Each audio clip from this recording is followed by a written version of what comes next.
The next panel is going to be really the interesting dynamics between sales organization and the customer success organization. We're really fortunate to have three prominent companies, all Sapphire Ventures portfolio companies, and we have senior executives from DocuSign, Localytics, and ReturnPath to tell us about what it was really like in the trenches.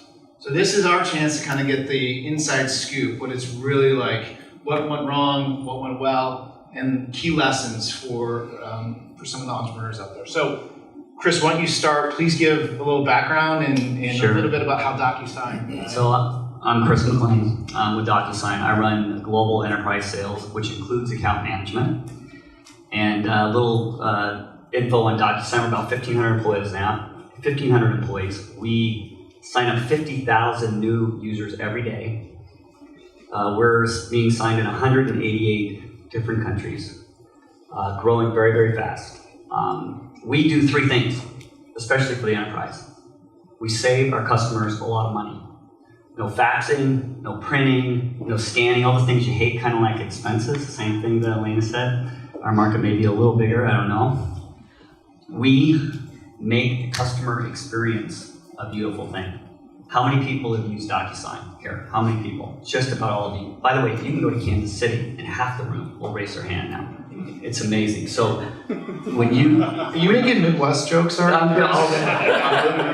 So it's one of those things. It's early, but we might as well work. Yeah, let's start with Kansas City. They're getting football. So that's the second thing. And the other thing we do is we make companies compliant.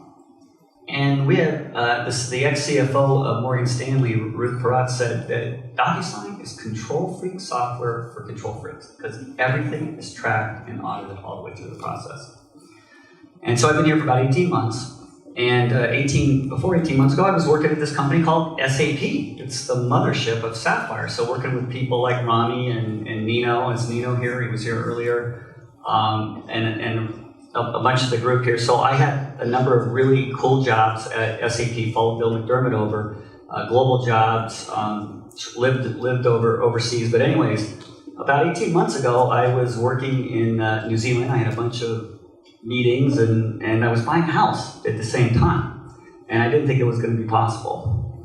And I was on the life cycle in the Auckland Marriott at 6:30 in the morning when I closed the deal on my house with this thing called DocuSign. And it was just one of these moments where you go, okay, this is the most amazing. And I called the CEO, Keith Brock, who I knew, and I ended up at DocuSign. So that's how I've come from DocuSign. And again, a pleasure to be here. And when my old friends from SAP called me up, I couldn't resist. So. And in case you didn't catch that, Chris is in sales. I'm Dave Whitting. Thanks for having me. I'm from Localytics. We're about a 250-person company based in Boston. We do app analytics and app marketing. And so today I've got services, account management, and support under my purview. And I'll give you a little bit of insight of how well that structure is working and also how the relationship with sales is working. Thank you. My name is Anita. I am currently the SVP of Global Services at ReturnPath. I've been there for 12 years and also take great pride in taking the company from $2 million to 60, which is a great triumph. Now I may think of that a little differently. ReturnPath collects data from the email ecosystem, and then we create products that let our customers stay better connected with their clients, have a deeper engagement with the brand, and protect them from fraud. And we also have data that helps market analysts understand consumer and customer trends. That's us. So Anita, you ran sales for ReturnPath, currently running customer success. So when I look over these two gentlemen, Chris is a hunter, Dave's a farmer. What could possibly go wrong? Nothing. It's perfect. So I always thought that sales was the hardest job in the building. No one understood the life of a salesperson. It's grueling. So everything's dependent upon it. Growth. It's all about top line growth. Everyone pays attention. Until I had to suddenly really, really take care of the portfolio that we had created and realize that perhaps it wasn't the hardest job in the building. And maybe your job is. Well, yeah. I was talking to a buddy, and we were talking about the relationship with sales. And I said, well, how would you describe it? And his name was Scott. And he's like, I'll tell you what. Customer success is the friend that holds your hair back when you puke. Like, that's our job. Well, which I thought was apt. Is that after the sales guy forced you to do Yeah, it that? was a little bit like, all right, we are the friend that sort of guides them through. But there will come a point in time for all of you starting out where you'll be light at end of quarter. And you'll have a squirrely deal that you have to make a decision. Are you going to close the deal? It's not an appropriate fit, but are you going to close it and make the number? Or are you going to walk away from that deal? And that's the crux of our... Well, listen, the one advice I would give you that if you're going to close a deal at the end of the quarter and time is your critical issue, use DocuSign. We do, Chris. Yeah. It's dynamite. Fantastic, because I think, seriously, when we, Anita, what's the problem? Dave, what's the problem? We just go sell some, just make it work, right? These guys are going to love you. It runs itself. So, no, we'll talk about this as we go, but, what I love about DocuSign is that, we're really on a consumption-based use where we get paid when they use it. And the only way they continue to use it is if they're happy. It's a lot like the Concur model. And, that's not always the same, but in the SaaS model, that's the way it works. So you have to have a tight relationship, and or otherwise you're not going to be successful. So. Let's talk brass tacks, because we have people in the audience from some very big companies. Obviously, we heard from Concur, Salesforce, and Oracle. But we also have earlier stage companies. And earlier stage companies, when they have a sales organization, the sales lead is everything, right? They're the customer success executive, they're the marketer maybe, they're the bottle washer, they're the cheerleader, they're everything.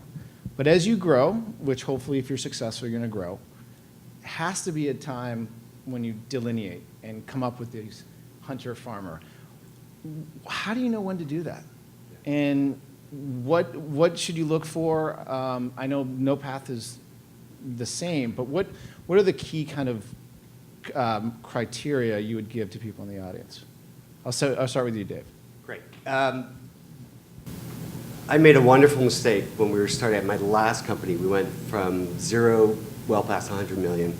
And one of the early mistakes we made, which turned out great in the early days, is that we first hired the most senior account managers we could, and we prioritized domain expertise over sales expertise. And we said, you know what, we can train someone how to sell, but we can't train them with the domain expertise. And so we grabbed some folks from early clients, we grabbed some folks from competitors, we grabbed some folks that just knew the space. And we went as senior as possible, and we weighed domain expertise. And when we were just starting out, that was a really smart mistake that we made, because conventional wisdom is you hire a bunch of young kids, or you hire more traditional farmer sales reps. And we went for domain expertise when we were just starting out, and that was a really smart move. Around 40, when your average deal size is around 40K, that's the point in time where you split into the hunters, I believe, the hunters, the farmers, and the customer success team. And those are 3 discrete teams. And I can go into a bit more detail, but I think that's typically the spot where it makes the most sense. Would you agree? Yeah, well, Sales should have everything, right, Chris? Yeah. I mean, at the end of the day. I have account management, so and that's a big support function. I mean, we also have support, typical support, call-in support, and all that technical support. But I think the first thing is you got to get the company kind of rallied around a customer culture. And one of the things we've done at DocuSign is we have one key metric that every single employee in the company gets bonused on. And it's called successful transactions. And a successful transaction is when you close that deal, that contract, when it's completed, that's a successful transaction. So it doesn't matter if you're in sales. It doesn't matter if you're a hunter or you're a farmer, or if you're in customer support, or if you're in product, or if you're in our value engineering organization. You're really rallied around supporting the customer. And then it's a matter of, well, how do we want to segment it? And I think depending on, like Dave, you talked about certain size, I think depending on where you are in the life cycle of your company, I mean, one of the things we've done is we've gone vertical very early on. So we're organized by industries, and I'd say 70% of the companies organized by industry. So we talk the talk when we talk financial services. In fact, when we talk to companies like Morgan Stanley, or we talk JP Morgan or UBS, we talk private wealth management, we talk new account openings. We don't talk about e-signature or digital. It's like, no, they don't even, So I think people that understand, how to sell that, how to talk the talk, and then how to support them that have that domain expertise, I think is key. Yeah, and I just agree with what both of you said. I think one of the things that made us recognize where we had to separate sales from support and customer success was looking at things in the business. Suddenly our churn metrics were higher than we expected, and we were breaking our people. We had people that were frustrated leaving us that were really talented because they couldn't do any more. And we had the data behind us to show we were growing at a very fast pace, but there was clearly something that was not right and that was not scalable. So we recognized at some point that it was other things that were manifesting themselves as a result of the fact that we were having people not concentrating enough in supporting the customer versus supporting new logos. So all of you have mentioned people and culture, and we're actually fortunate. Peter's going to host a panel where it talks about what's the right people to run and be in a customer success organization. But you have sales executives, you have customer success executives. What is it that you're really looking for? And then that's the first question. And then the second question is, how do you manage them on a daily, weekly, monthly basis? Obviously, when renewals are up, it's about churn, it's about retention, it's about NPS. But how do you know they're successful in their first month, in their second month, in their third month? I'll take a stab at it. There are shared attributes we look for across all the groups that roll up to customer success. So humility, resilience, the ability to multitask. I mean, there's sort of a baseline profile attributes that apply, whether it's support or account manager or what have you. For the young hires, retail background is fantastic because they can both handle a high volume of sort of inbound, and they are used to dealing with cranky pants people. And so that's great, right? That's been a really good profile at the low end. In terms of what we track, obviously quarterly, it's all the financial metrics, very similar to the folks at Concur. We put a lot of emphasis on, we have playbooks that are done at both the account and user level. And so we hold people to those playbooks. Within the support team, obviously there's a bunch of metrics around time to response, time to resolution. One of the most important things that we examine on a weekly basis is health. And it's not just, are they logging in? What's their support case trend? It's looking at, how well are we covering this account? How has their tech stack changed, and how has that changed our position within this account? I mean, we do app analytics. We perfectly complement IBM and are at present, fairly competitive with Adobe. If the web stack changes to Adobe, we're at risk. So how do we listen for that and bubble that up, with all the other dimensions of health? And that's something we spend a lot of time on. Those green, yellow, and red lights, that dictates a lot of our behavior. So, no, I would just say that, Anita and Dave, you're probably better, you're better at picking the profile for a customer support person. I'm probably better at hiring salespeople, as you mentioned very early on, Doug. But one of the things that I did do is I realized that with all the customers that we have, that the number of account managers that I have, that there's no possible way that I could possibly, with the budget I had and the number of account managers that I had, cover that territory, give the customers what they needed. So we started an organization called the CSA. It's called Customer Success Architect. And these are folks that are, they have that humility, I think most of them I would say, but they've got a technical bent, they've got a project manager bent, and they're actually, our customers are finding that when we have those CSAs on the account, that the rate of adoption is about 6 times higher. 6 times higher, so we measure it. So when we go into a customer, my theme is, my sales theme, it's very simple for my team. We call high, we call it the C level, we sell value, we're not selling e-signature or whatever, we're like taking $200 million out of your company, and we'll show you how we can do that a year, okay? And we deliver on the promise. And that's the thing where a sales guy goes, what? Deliver on the promise? Yeah, you have to deliver. If you say you're going to save them that amount of money, you better do it. Because they're going to come back and say, this was the report that we gave to the board when we justified this, right? So the CSAs, when we do an account, when we sign anything substantial, or if it's an important account, we put a CSA. And by the way, the customer pays for it. So that's how we could budget it. We can hire as many CSAs as we want because they pay for themselves. And the customers are happy to pay for them because the adoption goes up. So part of, I look at my role as how do we have a model that takes some of the pressure off of the account managers, because at some point, your budget just doesn't dictate. You get people that just get frustrated. So the CSAs was a good program, and now we have customers now that are putting 2 CSAs. Anita? So we measure, aside from the obvious financial metrics that we use monthly, which is on-time renewal, churn, NPS, NR, we also have a values-based way of looking at people's performance. So you avoid the problem of brilliant assholes, right? So unless you get good customer scores, unless you work with the values that we consider important at return path, then you're not going to be successful.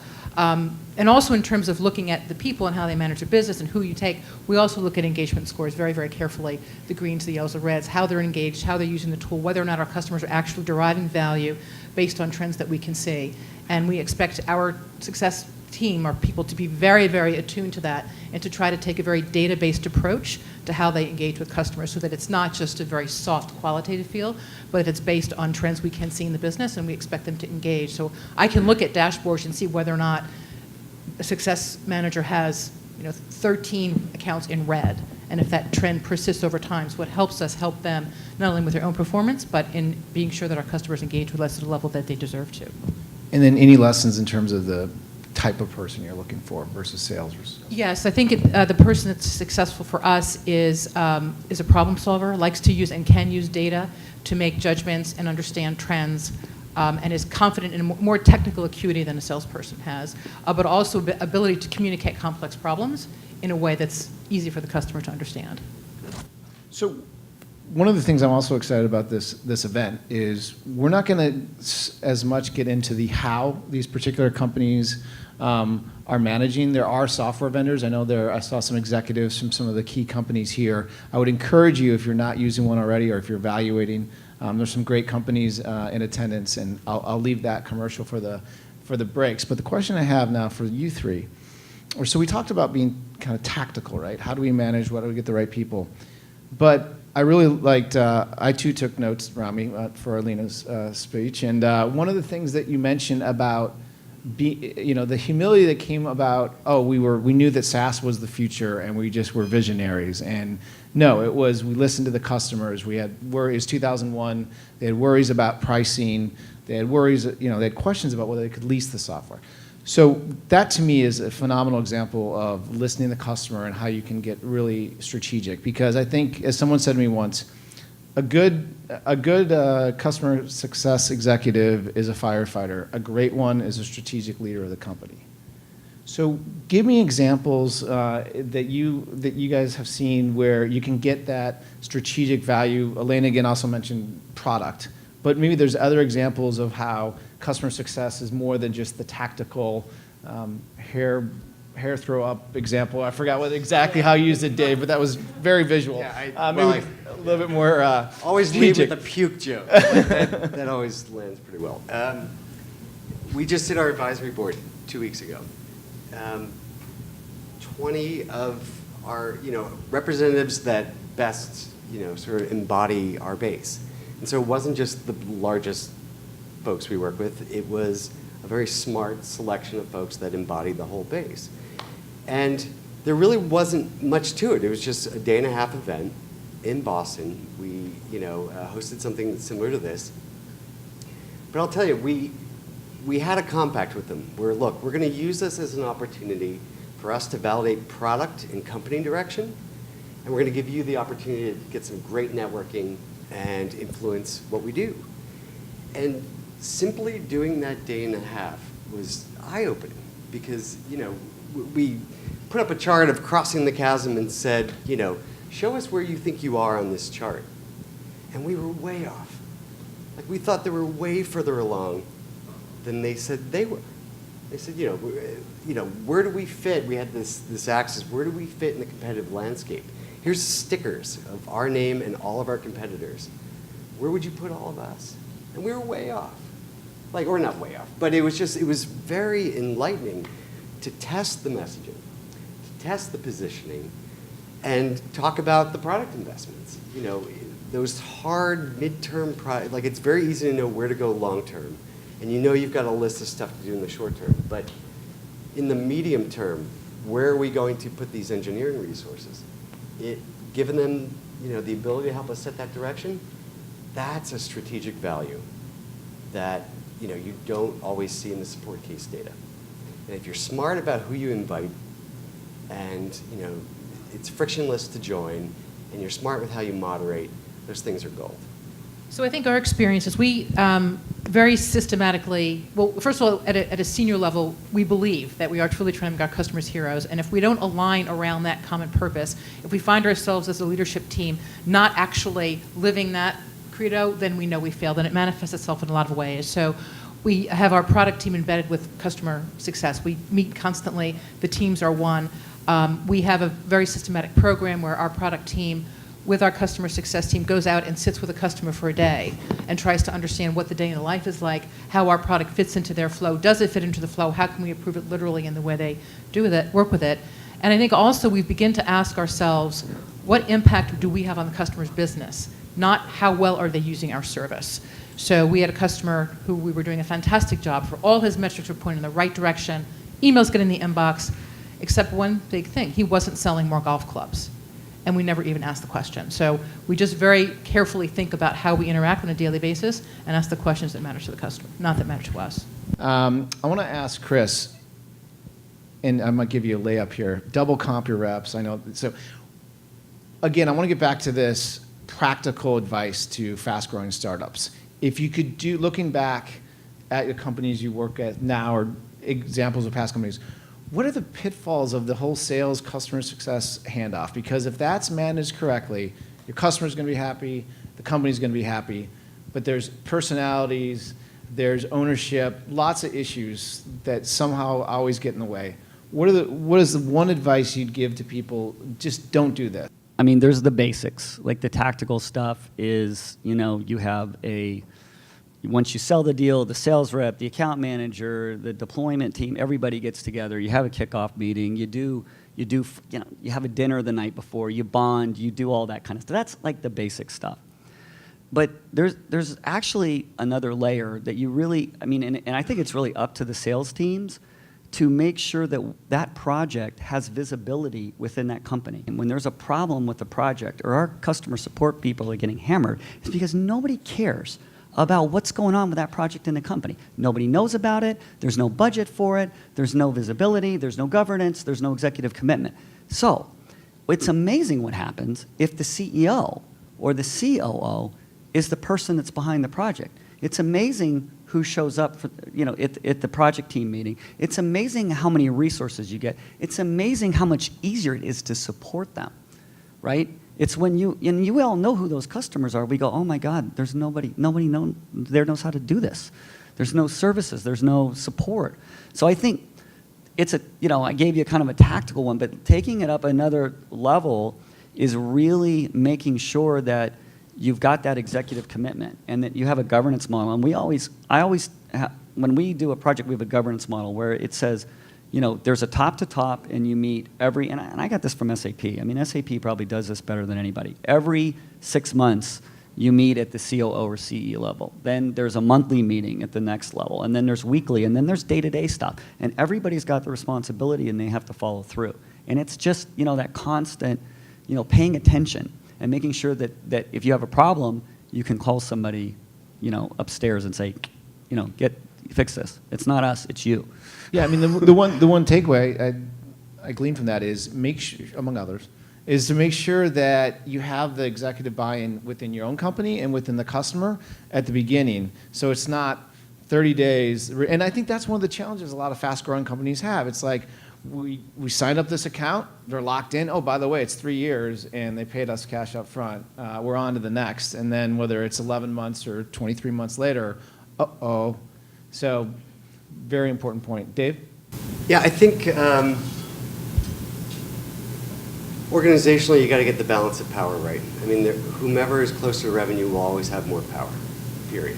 But you have to give customer success an equal footing internally at your company if you do, in fact, believe it is important. It has to be an exec level function. I think there's the compensation aside, I mean, paying reps on deals for some period of time after it closes, whether it be 6 months or a year, goes a long way because you basically avoid them front loading the deal because they know that's the one time they'll ever get paid on it. It's silly to say that it's very simple. Territory alignment is just such a simple thing, but having them present as a collective territory really goes a long way. And the last thing I'll add, and these are all sort of tactical, but introducing customer success early in the sales process has two benefits. One, it makes that transition very smooth. And two, most people don't do it. And so it gives you a competitive advantage against whomever you're competing with to basically say, like, look, we've got a great organization post-sale and we are not going to cut you loose.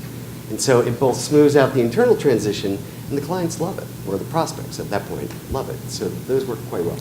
So sure I can add to that. Customer success being a salesperson is a great example, and then keying that person, him or her, for success with the customer. Great.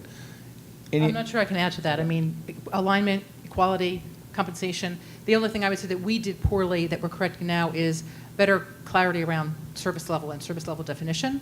So if the salespeople aren't exactly saying what you can deliver, then the customer will be disappointed. So just being a lot more precise about what that looks like has been helpful for us. Anita, Dave, Chris, hopefully this was relevant and helpful. Thank you very much. Thank you.